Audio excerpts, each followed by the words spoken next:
Does President Trump think white nationalism is a growing threat around the world? Because he said 6 weeks ago, I don't really. And it's a small group of people that have very, very serious problems. There are people in law enforcement and elsewhere who think, actually, white nationalism, white supremacy is a growing threat. And now we've had the second fatal synagogue shooting in 6 months. I'm not saying it's President Trump's fault. And that's one of them. I think there's anti-Christianity. That's why the Sri Lankans were gunned down. They're not Eastern worshippers, Obama and Hillary Clinton. Of course. They are Christians. But Islamist terrorism, nobody disputes that that's a serious threat. Well, she wouldn't call it radical Islamist terrorism. Hillary, when she at her convention, she wouldn't call it radical Islamist terrorism. I'm talking about Donald Trump. President Trump said he didn't that's why he's the president. He didn't think white nationalism was a growing threat around the world. And I'm asking.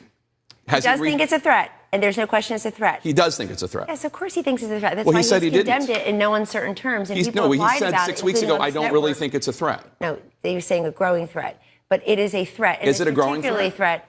It's horrible wherever it is, and it should be driven out. And people like Heather Heyer's murderer should be brought to justice, and indeed he was, and good. May he never see the light of day again. Let me make that unequivocal. But for Joe Biden, who's been in public life, who was elected at 29, to come out and have no vision, no accountability for the Obama-Biden record, didn't even mention President Obama, but mentions Charlottesville to try to use that for political purposes. President Trump said he thought his response to Charlottesville was perfect. Gary Cohn, Lindsey Graham, Tim Scott, Cory Gardner, all loyal to President Trump. You still want to talk about that because you want to pretend, respectfully. You keep bringing up Charlottesville. No, I didn't. You want to pretend. No, I was very happy on Friday or Thursday or Friday. You brought up Charlottesville. No, I did not. I was very happy on Thursday or Friday that you finally came out and said he wasn't talking about it. I've been saying it from the whole time. But we're talking about white supremacy. We're talking about neo-Nazis. We're talking about President Was President Trump's response on Charlottesville perfect? But I'm also talking about hate everywhere.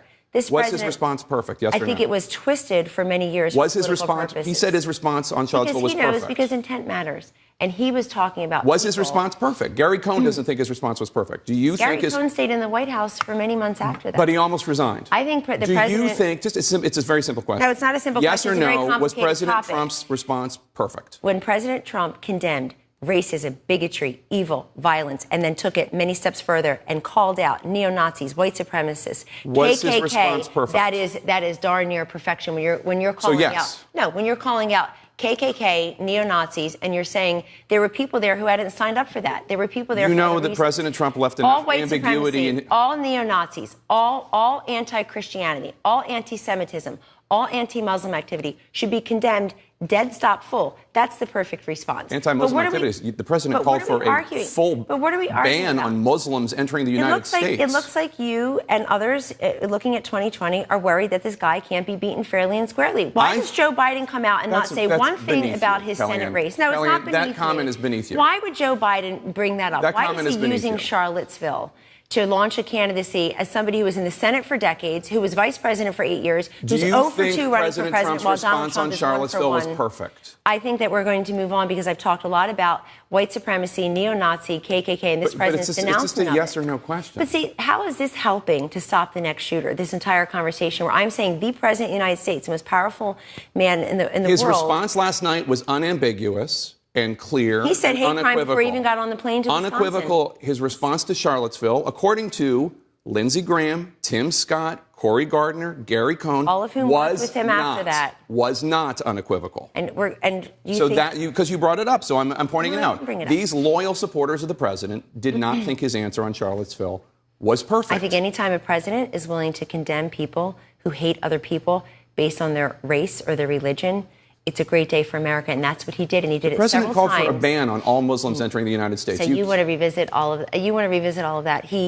I want to revisit a proposal offered by the president? No, because you don't want to talk about things that are going to help this president get reelected, like the strong economy. Let's talk about the economy. Let's talk about the economy. Even though you had people in your own network saying it's going to be 1% or less, the 1%ers think it's always going to be 1% or less. The U.S. economy grew 3.2% in the first quarter of 2009, surpassing expectations. Some economists do believe, however, that there are some less than stellar indicators underneath the top line. President Trump keeps railing against the Federal Reserve. He's worried about them raising interest rates. Here's the question. The economy is strong, if you look at that top-line number. Strongest probably ever in modern times. Is the president concerned at all? Is that why he keeps telling the Fed not to raise interest rates? How concerned is he that the economy is not as strong as it appears on the surface? The president's very concerned that if the radical Democrats in the House get their way, or if somebody else is president in 2020, that all these economic gains. We've had a boom, not gloom and doom economics. He's worried about the economic dynamism going away. But I'm talking about his railing against the Fed. No. It's his, but let's talk about the full economy. There's not just one top-line number here, the 3.2 GDP numbers. I just said the economy is very strong. There are other top-line numbers. There's record unemployment among African Americans and Asian Americans and veterans and disabled Americans. You know that there are issues with productivity and Hispanic wages. Americans. You know that there are issues with productivity. Well, here's the issues on productivity. We have about 500,000 new manufacturing jobs under this president. There were industries that were flat on their back, like warehousing, construction, mining, manufacturing, where those folks were told, gee, these industries are dead. You can't come back to them. We're going to outsource them. Those are back. Those are roaring back. We have 7.3 million. And he's always concerned about the economy. That's why he's done a fantastic job. Okay. And that's part of why he'll get reelected. And that's part of why when Joe Biden comes out, he thinks he's going to fight Donald Trump, but he's got to fight the Trump legacy, particularly on the economy. So and let's see if he can even get that far, because Joe Biden had a hard week vis-a-vis the Democratic primary. They don't even realize he voted for Bill Barr for Attorney General. They don't even realize he voted for Neil Gorsuch for the circuit Barr court. was confirmed, 97 to nothing or and something. Joe Biden was one of them, saying so he'd let me be ask you a quote, question. very fine Attorney General, and he's right. The House Judiciary Committee subpoenaed White House counsel, former White House counsel Don McGahn, to testify in its obstruction of justice investigation. And Barr has said there is no obstruction, but the House is looking into it. The president did not claim executive privilege when McGahn spoke to the special counsel.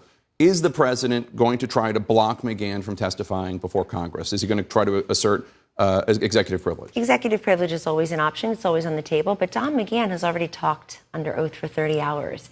And this is just presidential harassment. So he is going to Mueller, is he going to block McGahn? I didn't say that. I said not. It's his right. But those who are subpoenaing different individuals are trying to push aside the fact that we have an entire Mueller investigation that lasted 22 months, cost about $30 million. That is the expansive, somewhat expensive, definitive, and conclusive investigation. No crime was charged. No indictment was referred. Whoa. And if there are lots of crimes charged, just not against President Trump. Oh, come on. That was supposed to be the big fish here. I think this entire investigation, as your graphic said for 2 years. His national security advisor, his campaign chairman, his deputy campaign chairman, his former fixer and White House campaign advisor, George Papadopoulos. No, not the president. I've never met George Papadopoulos. You said no crimes were charged. No. 33 people and entities that have had been already happened before the Mueller report, and you know that. So let's not pretend that the Mueller report part of the Mueller investigation. Did not land like a big thud and was not excruciatingly disappointing for many people who were hoping that Mueller would finish the job I'm Hillary sure it was, do. but I'm just saying you said there were no charges, no criminal charges. No, I like page 2 of volume 1, where they're talking about Russian interference in the election, but they talk about how it was unaided by the Trump campaign and unsuccessful in influencing the election result. You've got Hillary Clinton. True. They also said that the campaign expected that it would help them electorally. Not the campaign I ran to a successful conclusion. I would never have talked to a Russian knowingly, and I was talking to people in. Yeah, but people that were in the campaign talked to Russians knowingly, not you, but people in the campaign. Well, I think that's important, and not Donald Trump, and not a lot of folks who are still close to him. No, but Jared Kushner and Donald government. Trump Jr. and Paul Manafort. But again, that's all in the Mueller report. Right. And what is the result of that? No crime, no criminal conspiracy, no collusion, no help from the Russians that amounted to anything. So I think people are upset with Mueller and his investigators, people who are banking on them to do their partisan bidding.